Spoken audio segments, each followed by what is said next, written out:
All right, hello once again, Jeff Scott of Rankin Technical College. And I've been going over the PowerPoint presentations for Murachs, HTML5, and CSS3, third edition for the AWD Application and Web Development 1000 Web Technologies class. And I am in Chapter 14 of 19. This chapter is on different CSS features that you can use that, for lack of better words, give you animation or kind of the effect of animation. So our one applied objective is to use the properties presented in this chapter for working with transitions, transforms, animations, and filters.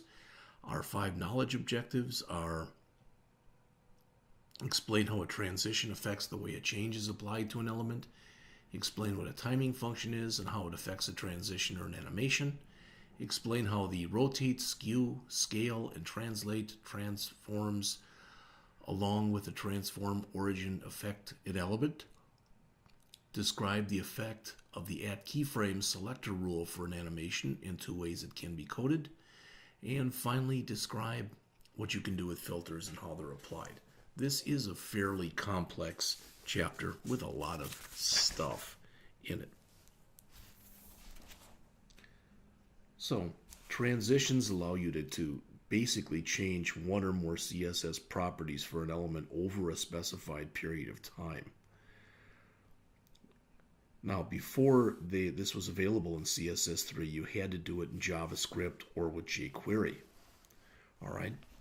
The 5 properties that can be used for transitions are the transition property, which is the shorthand for setting everything the other 4. Transition property, which is the CSS property or properties that the transition is for. Transition duration is the seconds or milliseconds that the transition will take place. Transition timing function is the speed of the transition, and there's different things that you can set it to, including ease linear, ease in, ease in out, and cubic Bezier. Finally, we have transition delay, which are the seconds or milliseconds before the transition starts. So, there are examples that we will look at here.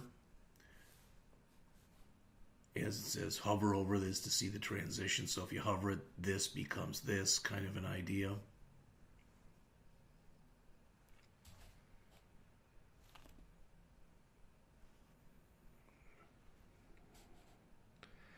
Now again, when you do this, what you're doing is you're changing the look and feel of whatever it is you're working with.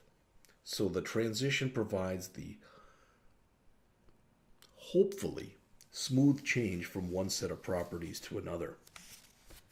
Okay. All right. Here's an example of creating an accordion with CSS3 transitions. Now, most of the time, when you work with accordions, you use things like, for example, jQuery. I think at least they're simpler to use and it doesn't involve much code. But the idea behind this is, you'd have 3, this is an FAQ or a frequently asked questions page, and you have now clicked here, which opens up the accordion here.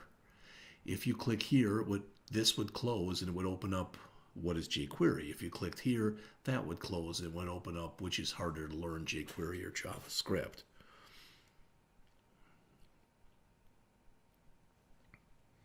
The transition for the accordion occurs so when the user clicks on the A element, so the transition is applied to the change in the height property of the div element.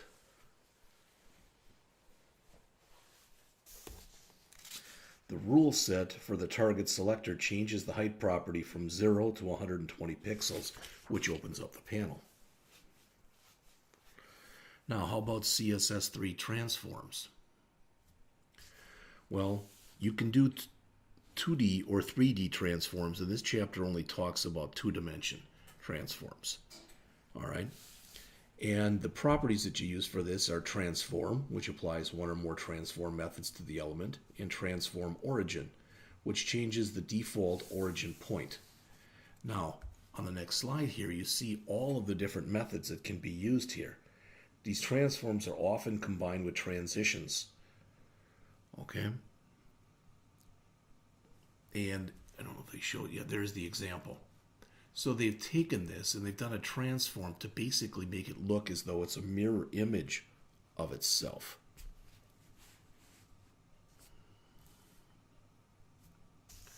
There's the HTML and the CSS. So a lot of the stuff that they're talking about doing in here, what they are talking about, here you see some stuff with different transforms applied. Skewing, translating, etc. A lot of this stuff can also be done with JavaScript, but the idea is a person who doesn't know anything about JavaScript can learn to do this without doing it in JavaScript. Whether you use JavaScript or you use these transforms, the best way to understand this is to just sit there and play with it. Okay.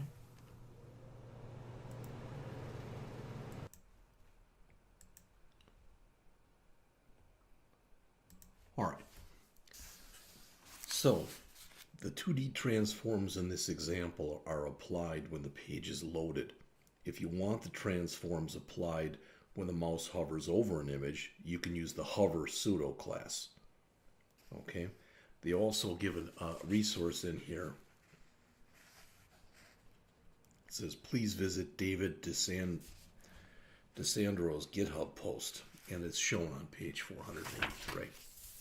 All right, let's jump into animations then.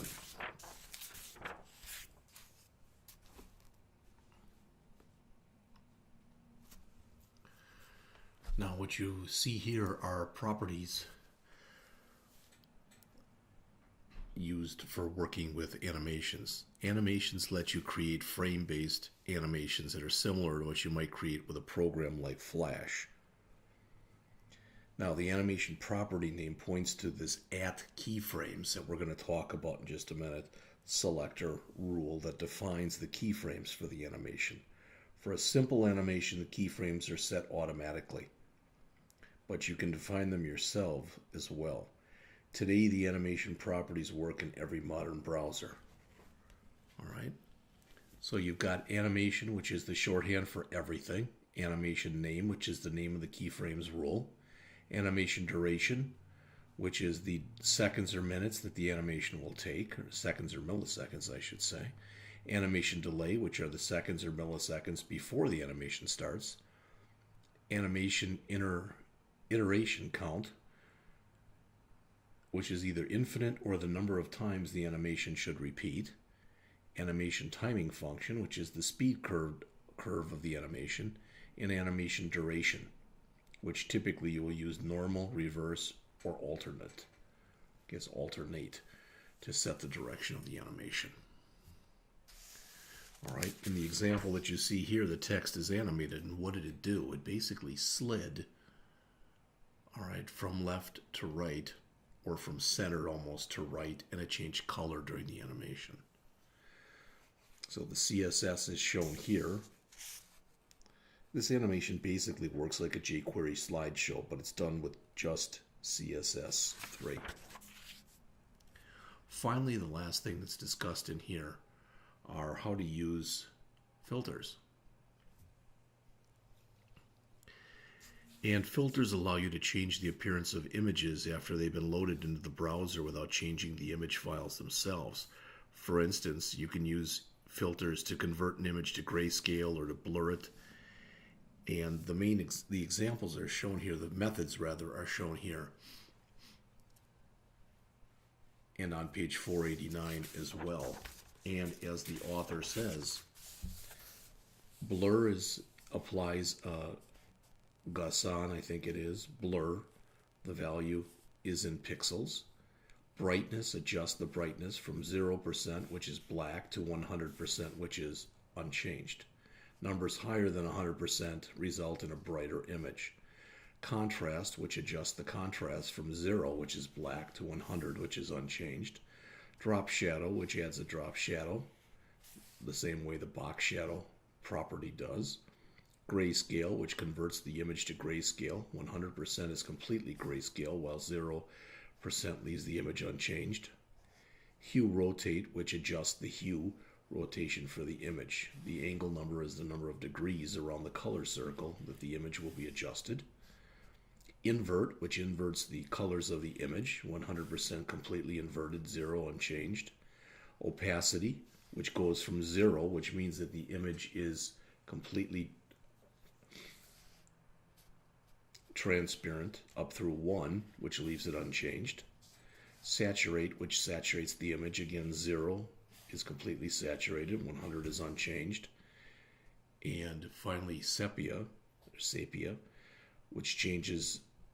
converts the image to sepia, 100% is complete, while 0% leaves it unchanged. So you use filters to change the appearance of an image in the browser. Percentages can be expressed like 50 with a percent sign or 0.5. They do have an example here at the end, couple of them. Here's the filter before and after the colors have been inverted, and here are different filters applied to the same image. Alright, so this example shows how the 10 filter methods look when applied to the same image. The filters in the example are applied when the page is loaded, but you can use the hover pseudo class to apply them when you hover over them with a mouse if desired. You cannot use transitions with filters. Now that is it for Chapter 14 and for Section 2 of the book. Next, I'm going to go and jump into Section 3, which are Chapters 15, 16, and 17, which are all on JavaScript. I do want to mention, okay, before I finish here, again, let's go look at this. So this is Murachs' book. This is our book. And if you look at the talk or the table of contents, we've done all this. We've done all this now.